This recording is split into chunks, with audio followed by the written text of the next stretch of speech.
Hey guys, this is Charlotte, and you're watching Going In Raw. What's up, it's your girl Sasha Banks, legit boss, and you're watching Going In Raw.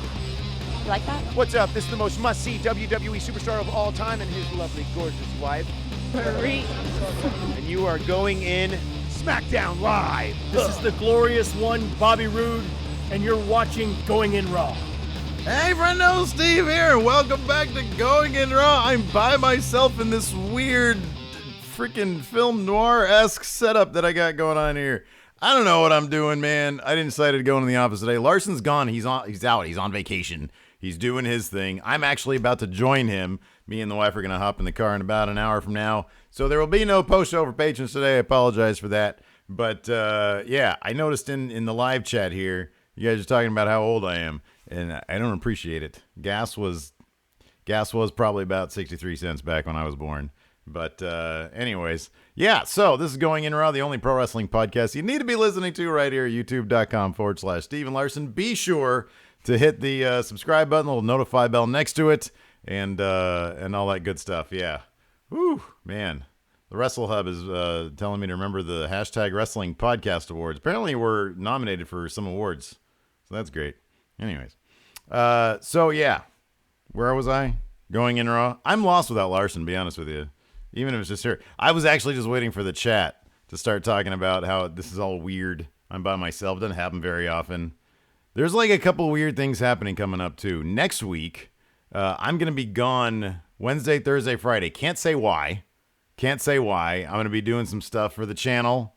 Not going to say what it is. Some of you smarter friendos out there might be able to know what it is. Or might be able to figure it out, rather. Larson's going to be holding down the Daily Show on his own with a special guest on Wednesday, Thursday, Friday. Not going to say who it is. Kind of excited about it. It's not Adam Mayhem, thank God. So, yeah. That's what's going on next week. It just sprung up out of nowhere. This opportunity thing just came out of nowhere. So I'm going to go do that. So yeah, it feels very InfoWars doing it this way. I don't like it. I'll be honest, I do not like it. And when I look at my little monitor screen right here, I got this guy right here over my shoulder with that dumb smile of his. How does he get to go on vacation? Anyways, no, Lacey's in the other room. She's getting ready for the trip. She's around. I'm not gonna bring her in here. She'll be like, I don't have my makeup on. I haven't done my hair. I haven't done all that stuff. So, yeah. Anyways, I'm going to take a super chat here real quick. I got one super chat. One Steve, one super chat. Trey Saunders. Blazing at home before work, just made strawberry lemon vanilla ice cream flavored jam. About to stuff them into some croissants. Chef life is real. That's pretty cool. That sounds like a real life right there. Anyways, we're going to get to some wrestling news because this is all awkward and shit. And then I'm going to read some Twitter questions. Oh, hold on. Before I get started with wrestling news. This is on sale, friendomarket.com. We only have 3 smalls left, and we've got between 10 and 20 of all the other sizes left. It's on sale right now, $25. Anybody who buys it during the show, it's the Chicago sticker pack. Do I have this thing right here? Where's this guy? Right there. There he is, that thing. Isn't there another picture? Yeah, there's another picture right here. This right here. This shit right here is on sale right now. Friendomarket.com, $25. It's on sale for the first 24 hours or whenever I decide to take it off sale. Maybe the whole weekend. I don't know. These sold like hotcakes in Chicago. People loved them. They look great. High quality merchandise. You get 3 stickers, a postcard, and the shirt. Chicago shirt sticker pack. Buy it now. If you do the next 45 minutes, I'm not thinking it's going to be a long show. If you buy it within the next 45 minutes, I'll read it off on the show. I'll read your name on the show. I got no problem with that. Anyways. Let's talk about Daniel Bryan. Daniel Bryan is re-signing with the WWE. Some people in chat noted that when I wrote it here, it looked like it said he resigned from WWE. No, he re-signed. So I put a little dash there. Daniel Bryan re-signs with WWE. According to Wrestling Observer, quote, Daniel Bryan just signed his new contract, so they've agreed on terms. As of September the 3rd, it was not official since WWE hadn't signed it, but that's a formality, and it should be official very soon, if not this week. It's been pretty much a given now for several weeks that he wasn't going anywhere for a number of reasons, but it was not an easy decision, and he was lucky that whatever his decision was going to be, there was no wrong decision. Pro Wrestling Sheet adds that it's a multi-year deal. Meltzer also said it was a tough decision for Daniel Bryan because, quote, he can't watch G1 and not want to be there. Obviously, he probably saw All In as well and wanted to be there for the festivities. But I don't know. I kind of feel like Daniel Bryan's a bit, I'm sure, like, look, he can make a shit ton of money in New Japan, Ring of Honor, wherever he wants to go. He can make a ton of money, have a great time with all those guys. Talk about it later on in the show, but it's not an impossibility that he might be wrestling with all those guys coming up very shortly, maybe in the new year. We'll get to that in a second. Oh, here we go. Look at that. First one. Woo! Made it all worth it. Rashad Thompson just bought Slayus Pack. Very good. Very good. I'm going to double check something here. Yeah, it's on sale, right? Didn't I put it on sale? Let's find out. Let's see here. It says on sale. What did I put it on sale for? I put it for 25? It's 25. Okay, that must be the shipping included. So you gotta pay for shipping too, people. Anyways. Yeah. So Daniel Bryan re-signing, that's cool. I mean, it basically means that him and Miz, it wouldn't surprise me if him and Miz, me and Larson have talked about this plenty, him and Miz, Michael Carlson. Oh, I remember Michael Carlson. He was the guy that did the Lex Luger thing. Michael Carlson still here? I don't know. Anyways, he's the new owner of Chicago's shirt. That's great. So there was talk when Daniel Bryan was sort of hadn't signed yet that Miz would go over at SummerSlam, then Miz would get that victory back at WrestleMania. Speculating here, they're probably going to do it for the WWE title. Makes all the sense in the world. For one thing, given the way the WWE has booked AJ Styles, very strong. He's had the title for, a lot of days. But the title hasn't been main eventing anything since they've been doing the cross-brand pay-per-views. It's rare that it even main events SmackDown. I mean, the title's not really on the line at SmackDown, but the AJ Styles segments haven't really been main eventing. The biggest story going on SmackDown has been the Miz, Daniel Bryan. I mean, understandably so. It's been going on for like 8 years now. And so it makes all the sense in the world for even if Daniel Bryan was to leave, Miz to go over at SummerSlam. I think Miz is going to be coming out on the he's going to be looking stronger than Daniel Bryan all the way up till WrestleMania. He'll be coming out on top. And then Daniel Bryan, I would think it makes sense for Daniel Bryan to take the title off the Miz. That's like the biggest story they could tell. And this is a very big story. They've been treating it as the top story on SmackDown. So it makes all the sense in the world for Daniel Bryan to re-sign. And yeah, good stuff. Anyways, gonna read some more super chats here. It just is not the same. I know it's not the same when he's not here. And he's right there, just staring at me. But he's gone. He's gone. Let's see here. Jonathan. What is the water doing to the frogs? I don't know what that means, Jonah. Let's see here. Scuba music. Happy belated birthday, Steve. Hope it was real. Yeah, it was good. Birthday was good. Went and had Mexican food with the wife and my child. So that was cool. Got some cool gifts. We're doing like a whole giant family thing on Sunday. So, yeah, that's going to be fun. Steve Kaharski, who wins, the Kingdom or the Forgotten Sons? So I don't know much about the Kingdom.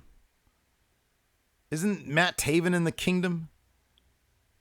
Two other guys? The guy who busted up his ankle really bad. What was that guy's name? But I don't know if the Forgotten Sons are winning anything anytime soon. So I don't know. Check out the NXT recap, though. We talk about the Forgotten Sons. Tom Fox. Happy belated birthday, Steve. The title of this episode made me think D-Bry quit, resigned, as opposed to re-signed. If you look up Daniel Bryan, hold on a second. Daniel Bryan. Okay, well, that's had it right. You can actually do it either way, I think. Resigns. Let's see here. I'm going to take a look here. Yeah, okay. Wrestle Talk has no hyphen. Let's see here. Nobody else is. Oh, hopefully he'll resign. Give Me Sport doesn't have a hyphen. I don't think technically, Bleacher doesn't have a hyphen. I don't think technically it's supposed to have a hyphen in the signs. I think you guys are wrong. Everybody else is putting, hold on, let's see how many stories are putting it out with the hyphen there. Let's see here. Oh, okay. A bunch of people are. So a bunch of people are, a bunch of people aren't. I don't think there's a standard rule of thumb here. But you're probably right. It sounds better with the friggin' hyphen there. So whatever. Anyways. Let's see here. W.S. Fletcher. Average gas prices when I was born was 88 cents. Up to $1.25. Damn Reaganomics. Jonathan, it was in reference to your InfoWars setup. Yeah, he was talking about the frogs and their sexual proclivities, right? Telling you, man. This is how I'm probably going to keep it this way, though. This is technically my oldest stepkid's room, but she's never here. She's like 19 now, and she's literally just basically moved in her boyfriend's house. He's a great guy. They're great people. So I'm fine with that. I'm just saying, like, she's never here. I'm going to start putting all of her clothes out in the garage so I can have my InfoWars set up here, man. I'm going to start live streaming video games and talking about conspiracy theories. Anyway, speaking of conspiracy theories, HBK might be coming out of retirement. Here's a conspiracy theory floated by the Wrestling Observer. Because, let's face it, after watching HBK and Undertaker, that segment this past week on Raw, it wasn't hard to come away with the feeling that WWE may be setting the stage for Shawn Michaels, the Heartbreak Kid, to return to the ring. Looks like that idea has, in fact, been confirmed by Dave Meltzer of the Wrestling Observer this week. Quote, when the segment was over, this did not come off like a promotion of Undertaker versus Triple H, but that Undertaker versus Triple H was a step in the greater direction of Undertaker versus Shawn Michaels. Michaels had already said he would be in Melbourne at ringside for the match on October 6th. This is for the WWE Super Showdown. And if they are going in that direction, an angle there would make sense. The working idea internally right now is that Shawn Michaels is coming out of retirement. Confirmed. Wrestling Observer confirmed it. As usually when Larson be talking, I take a swig of water. He says right now it is not for a singles match, and it is targeted, if not scheduled, for Saudi Arabia on November 2. So they're doing like a Saudi Arabia show on November the 2nd. That's also kind of news, but I didn't really put that in here because it's in here. WWE's doing another Saudi Arabia show on November 2nd. You think they're going to have any women in that one? Probably not. Generally speaking, he says, the rule of thumb is Vince McMahon hates to build something up that he isn't going to deliver. And when this overshadowed the match he was promoting for Australia, it would indicate it's more than just the usual Michaels returning speculation. He adds, still, that did happen for Michaels versus Daniel Bryan a few years ago, and even though Michaels made it clear to everyone that he wasn't doing the match, most in the company didn't believe it for that very reason. Vince's rule of not wanting to get people excited about a match he's not delivering, it's the same reason he was furious at Steve Austin and Brock Lesnar for doing promos that got too legit for a match that had no chance of happening. If you guys remember on Stone Cold's podcast when Brock Lesnar was a guest, no, when Paul Heyman was a guest. I don't remember if Brock did it. I don't remember that, but I remember Stone Cold, I think, was talking Texas Deathmatch to Paul Heyman. He concludes, still, Michaels versus Bryan never happened. Excuse me. And HBK made it clear at the time he wasn't going to wrestle again. HBK has previously said, though, fairly recently, back in June, when he gave an interview to Sky Sports, that he is open to returning for one more match. He says, quote, I've been retired for 8 years now, and when it got to the 5-year mark, I thought people would start asking me, but they just kind of stopped. I think it's one of those that you would never say never about, and if it was just for a one-off, then it's something that I would take a look at. It would have to be done the right way and just for one match rather than something that ran for longer. It could be possible, but people would have to accept that they wouldn't be getting the showstopper, Mr. WrestleMania, and that I'm 52 years old now. Michaels said the most likely option for a ring return would be in a tag team match, another DX reunion. But he also said, this is the big one, there are several current superstars he would love to have locked up with, such as AJ Styles, Daniel Bryan, or Johnny Gargano. Quote, if it was the Shawn Michaels of 10 years ago, I would love to have gotten in the ring with so many of the guys that are competing today. AJ Styles, Daniel Bryan would be good. Then there's guys in NXT. Someone like a Johnny Gargano would be fantastic. But for a one-off match right now, it'd need to be a tag team match where Triple H and I can just do a few crotch chops and then have some fun. So, yeah. Anyways. So Brock did do... Okay, Deontay DDJ here in chat says Brock did do it on the network. Okay, that's good. All right. Anyways. So, I don't know. I'm not huge on the idea of it. I'm not huge on the two most likely scenarios here. I'm not huge on Michaels versus Undertaker. Undertaker can barely move these days. I would imagine HBK saying, people would have to realize I'm 52. I'm not the showstopper. I'm not Mr. WrestleMania. He hasn't wrestled in forever. He's still in phenomenal shape.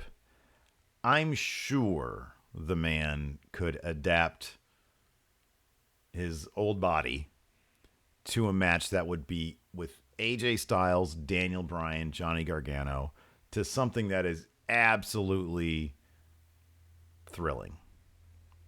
Burn the place down, explode the roof, every cliche you can think of. I'm sure that at even his advanced age, the shape he's in, the fact that his body has had plenty of time, 8 years, to basically put itself back together. I would imagine Shawn Michaels would have no problem.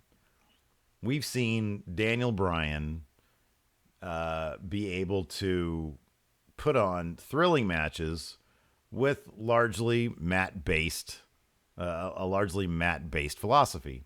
Zack Sabre Jr. is the king of that. Daniel Bryan is very, very good at that. Daniel Bryan is coming into his situation since his return, knowing that, one wrong knock on the head and he could be out again. And so he's adapted his style to suit the new realities of his wrestling life. HBK, I think, would be similar to that. Undertaker, we've seen his matches. As of late, the guy can't move that great. So I'm not sure how much I want to see Undertaker versus Shawn Michaels. There are so many dream matchups that we haven't seen yet. AJ Styles, Gargano, Daniel Bryan, Almas, Nakamura, Seth Rollins, Finn Balor. God, there's a million of them.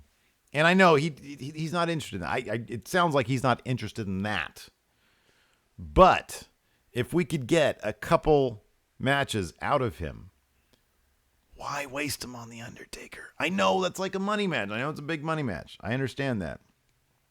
Undertaker's a special event, right?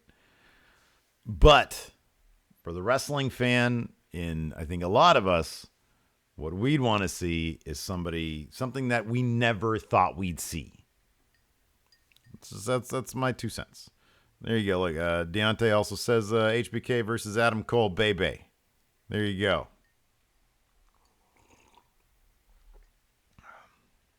By the way, happy birthday to our moderator, Karen. I don't know if she's in the room today. I haven't checked. It looks like it's just Alex C. holding the fort down today. Good job, Alex C. Happy birthday to you, too. I don't even know when your birthday is, but happy birthday to you, too. So, yeah, give a birthday shout-out to Karen there. So, yeah, man, that's what I'm thinking about HBK. I think it's exciting, though. I think it was pretty stunning that... what was I talking about? It was pretty shocking that, they sort of ran this angle on Raw. And granted, a lot of people were talking about it, but the idea of an HBK return, it's like a pretty massive deal. Pretty big deal. So, yeah. Anyways. It's more super chats, and we're going to talk about All In a little bit. I know you guys love that. Let's see here. Trey Saunders. I want the H title to have a match at All In 2. Who would be your dream match for that title with the current indie scene?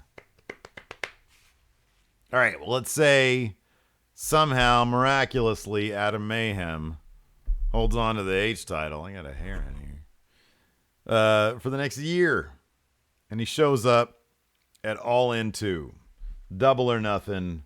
H titles on the line. Thinking of some names out here. Jordan Grace came out of All In with a lot of buzz behind her. She was the lone female competitor in the Over the Budget Battle Royal. I think she's great. I'd like to see Adam Mayhem's cocky attitude maybe against an MJF, an Ethan Page perhaps, even maybe like a big powerhouse like Brian Cage. I think those are three good names that I'd love to see against Adam Mayhem, as long as they all put a real hurting on him, and then any of them can come away with the H title. I'd be very happy to get that sticker out of there. Programming note also, I should have mentioned this at the top of the show. Tomorrow, the StarCast vlog is going up. It was going to go up today, but tomorrow, instead of the countdown show thing, I decided to do this today, and then the vlog is going up tomorrow. Jonathan, Super Chat, Triple H, 4 HBKs return versus Taker, and 4 Triple H's in-ring retire. Triple H, 4 HBKs. What does that mean? 4 HBKs? Like, can there be 4 H... What? I don't know what that means. Maybe elaborate. You don't have to Super Chat. Just elaborate a little bit, Jonah. I want to see if I can catch your meaning here. Anyways. Let's see here. I'm in the Discord, which you can check out. Patreon.com/Steven Larson. By the way, $1 a month now gets you ad-free Going In Raw. Right now, it's the Monday through Friday.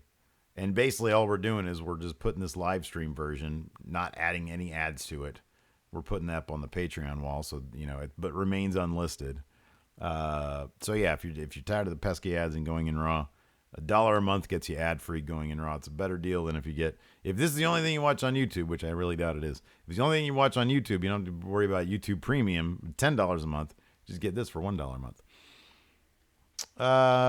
Let's see here. Diddly Doodler had a question in Discord. He says, so today I had doctor's appointments this morning and had work at the same time, so I switched shifts with a guy who's working 7 p.m. to 2 a.m. at the golf course for Glow Golf. I forgot that I also had to be at work at 4 a.m. for work tomorrow. In terms of booking decisions, how bad of a call was this? Is this the finger poke of doom in terms of bad ideas? It's like Vince Russo winning the title, maybe. It's up there. Yeah, maybe. Oh, man, he also says he's getting his toenails removed right now. Man, you guys are weird. Jimmy Thomas, what's the plans for the weekend? I don't know if he means like Going In Raw plans. My plan is to go to a wedding, hang out with the wife, and maybe get drunk. But yeah, so we have Matt Chat as regular on Sunday. Tomorrow is the StarCast vlog. So there you go. Moving on. Speaking of StarCast vlog, Dave Meltzer also had a really extensive write-up about All In the latest newsletter. There were some interesting bits. I mean, a lot of it was kind of, obviously, look, Dave Meltzer's close with all those guys. He's going to have some inside info. But it was kind of just a lot of perspective, historical perspective from his point of view. Kind of interesting stuff, though. I mean, from every angle, this was a massive success. It says the live gate was $458,000. We don't have final merchandise numbers, but every item they had sold out. And the All-In shirt sold out at 3:30 p.m., 90 minutes before the show started, and 30 minutes after the doors opened. Those lines were ridiculously long. I walked in there, and ooh, boy, they were long. Let's see here. Fight TV grossed more than $1 million between iPay-per-view sales and StarCast iPay-per-view sales. That would probably indicate in excess of 20,000 iPay-per-view orders, which was well above expectations if you figure 80% of the revenue came from the show and 20% came from the convention. The StarCast convention sold 11,000 tickets, but that doesn't mean 11,000 people because people bought tickets for multiple events. There was like a laundry list of events that they had. Let's see here. There were complaints that tickets weren't checked, and people who paid $190 were getting the same access as people who just wandered into the building and got in lines. I can kind of confirm to a small degree that was kind of the case. That was the one thing. So our experience at StarCast was absolutely fantastic. We can talk about this a little bit now. Everybody was super polite. Everybody in the whole, town, the entire weekend was super nice, even outside of the convention. The staff, they were all very, very helpful. I've participated. I've been a vendor at a lot of comic book conventions going back 10 years because back in the day I used to self-publish comics, and every convention has snags. Every convention has issues. And from what I understand, the number of events, the massive lines for the meet and greets and whatnot was a bit of an issue at StarCast. Lines crossing over into other lines, crossing into even other lines. That was the word that we got from just a variety of friendos. And I think we at least heard one person say, yeah, no, I just kind of wandered in this room and sat down, and I ended up being in one of the panel discussion things, the roast. I don't know, it wasn't a roast. I don't know what it was. But yeah, that's the thing. When you have 11,000 tickets sold and, however many people are actually attending, you're going to have issues. You're going to have problems. You're going to have, especially for a first-time convention. Could have been a lot worse. I've heard of some comic book conventions that are just, off the hook terrible. By and large, I was actually very surprised. Like even, in the vendor area where we were, there were tables set aside for talent to do their meet and greets and to do their signings and stuff. We had the best friends, Chuck T and Trent next to us at one point. Super funny guys. Scarlett Bordeaux was signing next to us, and then across from us, Animal from the Road Warriors was next to us. So we had a lot of, sort of a pretty clear viewpoint of like what was going on. And by and large, like I was actually kind of surprised. I thought one of the bigger issues was going to be sort of the convention having to wrangle all these different wrestlers, but everybody was super mellow. Like even the Scott Steiner signing, everybody was like, yeah, no, he's just a super mellow old guy, and then he would show up at like, to cut a promo at one of the roasts or something, and he's in Scott Steiner mode. But yeah, by and large, everybody was just there, and everybody seemed pretty kicked back. I know everybody had different experiences and stuff, but anecdotally from our standpoint, everybody seemed pretty chill, and everybody seemed really happy to be there. But yeah, I could totally see how somebody'd pay $200 for like a meet and greet or some sort of event, hop in line, and then some dude just wanders into line, and then they get in, and it's like, well, how did he pay? So no, that's just what happens when you have that many people there. But yeah, no, it was, from our point of view, there was always a wave of people coming through, and then it would die down a little bit, and another wave of people coming through. So whatever they were doing was really, really working well for us. We did pretty well in terms of, being able to see all the friendos who were coming out. They had no problems finding us. We sold a bunch of shirts. It was a really good deal. Continuing on, it says Pro Wrestling Tees did just under $500,000 worth of t-shirt business over the weekend through all channels, and most of the merchandise in the venue would be part of that total. One interesting bit, Marty Scurll and Kazuchika Okada's match, which was my personal favorite match of the night. I think it was Larson's also. There were some rumors that because the show had to wrap so quickly that that was the match that caused the problem. And it'll be kind of interesting to find out like sort of the actual truth on this. Marty Scurll swears that his match only went over by 1 minute. Swears up and down. And he said that Nick Jackson told him before he went out there, because they were already low on time, he said, don't cut anything. Whatever you do, don't cut anything from your match. according to Marty Scurll, he also said, even if we go dark just for the crowd to see the main event, don't cut anything from your match. That's what, it's coming from Marty Scurll. Who knows if it's true? I have no reason to doubt the guy. He says they only went 1 minute over. Everybody's saying 13. Dave Meltzer said 14. And he says that there's all sorts of anecdotal evidence to support the assertion that they went over by 14 minutes, including, if I remember correctly, I don't have it right in front of me, including people in attendance hearing officials at ringside yelling over and over again at Marty and Okada to bring it home, to wrap up the match. And they just kept on going and kept on going, which, of course, made the main event, even shorter than apparently it should have been. And they had to do that hurried finish. And they got it done by with 3 seconds to spare. So that was kind of interesting. Of course, that leads to the question, what now? All In was a massive success. It's funny because, to use the word anecdotally again from my standpoint, All In, our review for that, and some of it obviously probably has to do with James from Couch Job was on it. Thank you, James. But it performed pretty well for us. It was around 30,000 views. It's pretty good for especially a non-WWE thing. Conversely, our WWE programming this week has been kind of on the low performing end. I mean, not a lot has happened. We're in the lead up to Hell in a Cell. HBK Undertaker, I think, sort of wheeling out some old guys isn't really gonna. I mean, people are interested, but people kind of like to know what's going on with the new stuff. SmackDown review underperformed, NXT review underperformed. I think some aspect of there might be an All In hangover for people who are really into wrestling. That's the only explanation I really have for it, beyond just blaming YouTube or blaming us.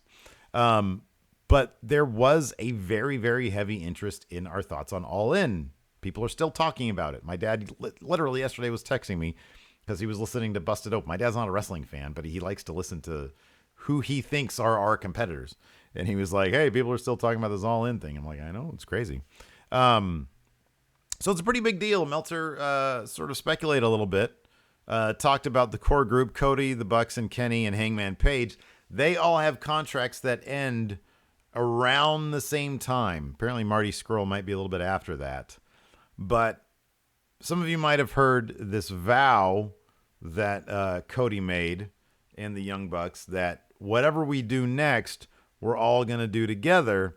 Apparently Dave Meltzer claims that doesn't rule out a WWE invasion type angle, obviously being then signed by the WWE.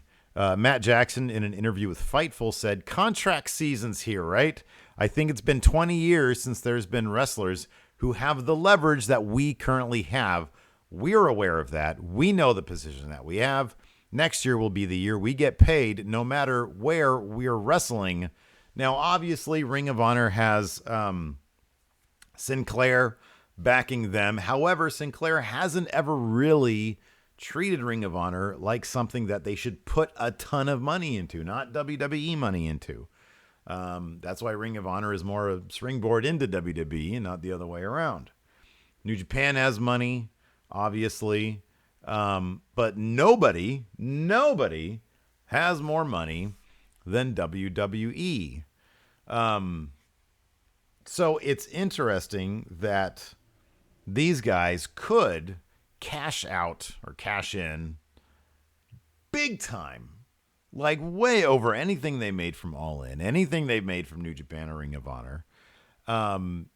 As a group, Matt Jackson is absolutely right. They have all the leverage in the world. If Marty Scurll, if his contract is in fact coming up, if they were to wait for him, they could easily say, none of our guys are going to be on 205 Live. None of our guys are going to go through NXT.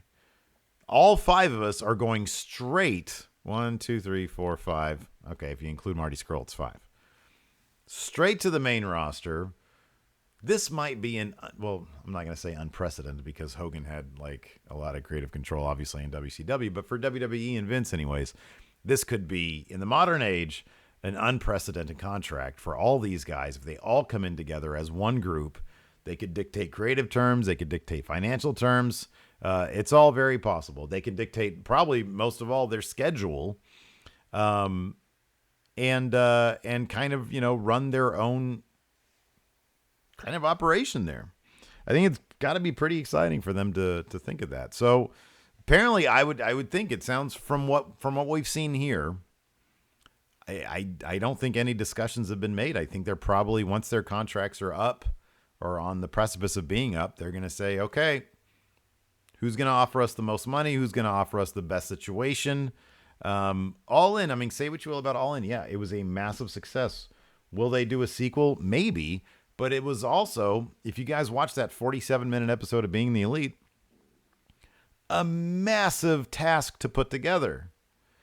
And if they go Double or Nothing, if they go to the Forum in LA, or if they go, to some place where they try to book 20,000 people, they obviously understand that's an even bigger task than what they just did. Do they want to then just become sort of promoters of this show every year, or do they want to sign a 3-year deal with the WWE, make even more massive stars out of each other, and basically be set for life financially? I would speculate, if they want to truly blow up the internet, if they truly want to change the world, if it was on their terms, which who knows, nobody's bigger than the WWE. If it's truly on their terms, then there's a good chance that we're going to be seeing them in the WWE come 2019. That wouldn't surprise me. And then you start opening up the floodgates to the dream matches there. That'd be pretty great. I would think that they would probably look at what they tried to do with Gallows and Anderson and say, we're not doing that, where you sort of half-assed the Bullet Club thing. We are our own thing. I would imagine they own the Elite. Obviously, they own Being the Elite, so they probably own the Elite. And it's funny because the writing's been on that wall for ages now. When I first watched, Wrestle Kingdom? Around that time, Kenny and the Young Bucks really started transitioning from Bullet Club. And granted, I know they're Bullet Club through and through. They had the giant Bullet Club logo up at All In. But they've always been more about being the Elite over the past 12 months or so. And that's very, very smart, because it's what they own, and they could take that to WWE. They could go to WWE as the Elite. They don't have to worry about being Bullet Club, because they're so synonymous with the Elite at this point. And it would truly blow everything up. It really would. So that'd be fascinating. So yeah, that's what I have to say about that. Let's see here. Steve Kuharski says Matt Taven, TK Orion. He's the one who had the busted. And then Vinny, the Horror King, Vinny Marseglia. You guys should check them out. Very well-rounded trio. That is one of my goals. One of my goals absolutely is to start watching Ring of Honor weekly TV. I was going to actually start getting on that next week. I might watch it. I'm not sure if I'll be able to do a review. What I'd like to do is bring it to the Saturday Countdown show. For now, I wanted to get my Impact reviews back going too, but then this travel opportunity came up for next week, so we'll probably have to wait another week. Joshua Martinez, I am an intern project fair, and I know none of these people. Probably should have gone to the intern events. Oh, I'm at an intern project fair, and I know none of these people. Probably should have gone to the intern events over the summer. Too busy watching YouTube. Don't blame that on us, Joshua. Don't blame that on us, man. You got to do your homework, buddy. Anyways, it's about that time to open it up to some questions, because I'm all out of news, man. Jimmy Thomas asked me to recast American Gladiator with wrestlers from anywhere, since it's just you, 3 men, and 3 women. Well, Braun would have to be a gladiator. Seth Rollins could be a gladiator, because he's like, sometimes the gladiators have to be strong. Sometimes American gladiators have to be like quick and agile. And he's like the CrossFit dude. And then 3 women, heel Becky Lynch, Asuka, and Nia Jax. Nia Jax can be the powerhouse. Armor Arcana said, you guys got any new intros? No, the thing about StarCast, number one, the wrestlers that were there while they were there were usually fairly busy. And I didn't quite know how to approach. Hey, I'm from a podcast. You're charging like $40 or $25 for like a signature and a photo op. Do I ask to? Do I give you money for an intro? But by and large, like between the waves of people coming through and us talking to people, and then just the wrestlers sort of being busy. And the last day, it's funny, on the last day, like Joey Janela was sitting across from us. We brought donuts, and him and Penelope each had a donut. But they just seemed exhausted. Everybody just seemed exhausted on the last day. So, yeah. Jeffrey Nguyen says, I just tuned in. I must be really drunk. The set is different. There's only Steve here. You're not seeing things, man. You're not drunk. Larson's gone. He left. He's gone now. I mean, I know it looks like he's right here, but he's gone. He'll be back on Monday. Let's see here. Alan James, does WWE try to buy the Bullet Club brand? That's a good question. If the Elite show up, Bullet Club in New Japan will be decimated. Let's face it, they will be decimated. You will have Firing Squad still. You will have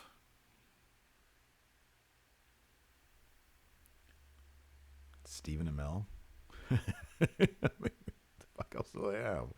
I mean, you still have the Tokyo Pimp. You'll still have Chase Owens. But they would have to rebuild. And here's the thing about New Japan. I have full faith that they would be able to at least make a strong attempt to rebuild without those guys. You look at OG Bullet Club. You got some Firing Squad guys who are still there, and Finn Balor, right? Finn left. They brought in AJ Styles. He left at arguably its peak. You could call now its peak, but at its peak at the time. They were able to reset. So, that being said, I would hope that once the decision has been made, if the Elite leave to go to WWE, they would then start the process. Like when they would find out, they would then start the process of restocking Bullet Club and maybe helping New Japan continue on. I don't think New Japan would sell Bullet Club. I don't think WWE, I'll be honest, I don't think WWE would. They're very, it's still a company that wants to be TV PG. And the climate that we are in, regardless of where you stand on it, I have strong doubts that WWE would want a group called Bullet Club. I just do. I have doubts about that. So yeah, I don't know. Looks like the stream's kicking in and out. So yeah, anyways, I'll take a couple more questions and then I gotta get going. City Wrestling Radio says, I've always felt that indie wrestlers are totally willing to do a bumper because you're advertising them. I always get some when I'm at an APW show. Yeah, I kind of felt the same way. I'm also kind of shy. I know I'm sitting here in front of 515 people. That's different. It's just a camera. Yeah, I don't know. Next opportunity I get, maybe I'll do that. Hey, can you say hi to the show? The big names were completely unreachable, by the way. Like Kenny, the Bucks, Cody, they were complete. I might have been able to get SCU, maybe, but everybody else was like completely ungettable. Anyways, let's go over to the Twitter and see if I got any questions there real quick before I got to sign off. Lacey's bugging me. She's like, we got 15 minutes and you probably haven't packed your bags yet, have you? No, I haven't packed my bags yet. I still have to call the hotel and tell them that we're going to be doing an early check-in. Hopefully our hotel's ready. Otherwise, we'll be going to Larson's hotel.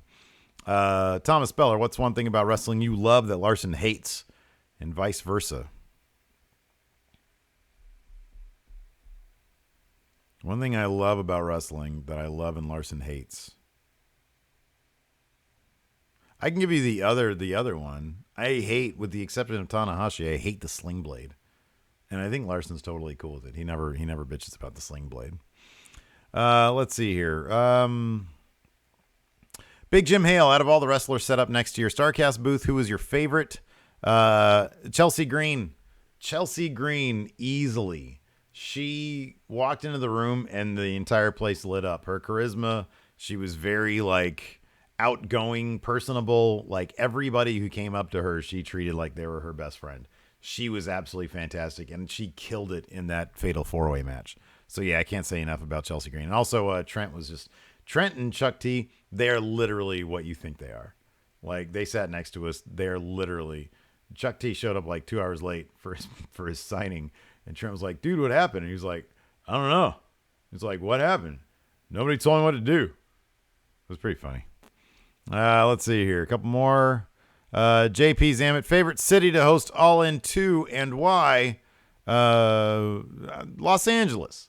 Because it's close to us. I'll steal that. That's actually a preview from same question we have on Matt Chat this Sunday. I actually make the case for Chicago again, but Larson makes a really good case for LA, and you know what? I think I might agree with him. Jesse James Helsius, any big plans for the weekend? Going to a wedding. Should be fun. Think I'll have a good time. And, yeah, I think that's it for the show. Thanks so much, everybody. Thanks for sticking with me. I'm just one man trying to do a job. And, yeah. So, anyways, that's it for the show. Hilton, can we get some music, please? See if that works. Thanks, Hilton. Thank you all so much for hanging out with me. I really appreciate it. We'll be back on Monday and Tuesday, and then I'll be gone on Wednesday. So next week will be very interesting. Be sure to tune in and check it out. Till next time, we'll talk to you guys later.